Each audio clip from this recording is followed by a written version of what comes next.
ಸಮಾಜದಲ್ಲಿ ಯಾರೂ ಶ್ರೇಷ್ಠರು ಅಲ್ಲ, ಕನಿಷ್ಠರು ಅಲ್ಲ. ನಾವು ಜಗತ್ತಿಗೆ ಬಂದ ತಾತ್ಕಾಲಿಕ ಅತಿಥಿಗಳಾಗಿದ್ದು ಎಲ್ಲರನ್ನೂ ಗೌರವದಿಂದ ಕಾಣೋಣ ಎಂದು ಸಾಮಾಜಿಕ ಕಾರ್ಯಕರ್ತ ವಿಪಿ ಹೆಗಡೆ ವೈಶಾಲಿ ಹೇಳಿದರು.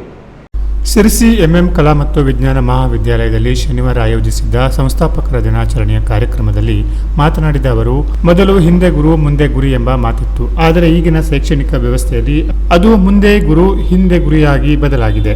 ನಮ್ಮ ಜಿಲ್ಲೆಯ ವಿದ್ಯಾರ್ಥಿಗಳ ಶೈಕ್ಷಣಿಕ ಹಿತದೃಷ್ಟಿ ಇಟ್ಟುಕೊಂಡು ಹಿರಿಯರು ಮಾಡಿದ ಪ್ರಯತ್ನದಿಂದಾಗಿ ಈ ಸಂಸ್ಥೆ ಪ್ರಾರಂಭವಾಯಿತು. ಈಗ ವಿದ್ಯಾರ್ಥಿಗಳ ಸಾಧನೆಯಿಂದ ಅದರ ಪ್ರತಿಫಲವನ್ನು ಕಾಣುತ್ತಿದ್ದೇವೆ ಎಂದು ನುಡಿದರು. ಕಾರ್ಯಕ್ರಮದ ಅಧ್ಯಕ್ಷತೆ ವಹಿಸಿದ್ದ ಕಾಲೇಜಿನ ಉಪಸಮಿತಿ ಅಧ್ಯಕ್ಷ ಎಸ್.ಕೆ. ಭಾಗವತ್ ಮಾತನಾಡಿ, ಸಂಸ್ಥಾಪಕ ದಿನಾಚರಣೆ ಎಂಬುದು ಒಂದು ಪವಿತ್ರ ಕಾರ್ಯಕ್ರಮವಾಗಿದ್ದು ಇದು ಕೇವಲ ಸಾಂಕೇತಿಕ ಆಚರಣೆಗೆ ಸೀಮಿತವಾಗಿರದೆ ಸಮಾಜಕ್ಕೆ ಒಳ್ಳೆಯ ಸಂದೇಶ ನೀಡುವ ಕಾರ್ಯಕ್ರಮವಾಗಬೇಕು.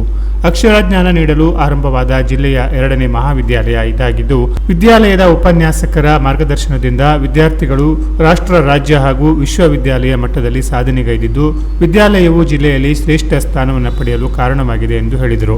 ಕಾರ್ಯಕ್ರಮದಲ್ಲಿ ಎಂಇಎಸ್ ಸಂಸ್ಥಾಪಕ ಸದಸ್ಯರಾದ ತಿಮ್ಮಪ್ಪ ಹೆಗಡೆ ಬಿಸಿಲಕೊಪ್ಪ ಅವರ ಸಂಸ್ಮರಣೆಯ ನಿಮಿತ್ತ ಅವರ ಮಗ ಪ್ರಕಾಶ್ ಹೆಗಡೆ ಬಿಸಿಲಕೊಪ್ಪ ಅವರನ್ನು ಸನ್ಮಾನಿಸಲಾಯಿತು. ಸಾಧನೆಗೈದ ವಿದ್ಯಾರ್ಥಿಗಳಿಗೆ ಪ್ರಶಸ್ತಿ ಪ್ರಮಾಣ ಪತ್ರವನ್ನು ವಿತರಣೆ ಮಾಡಲಾಯಿತು.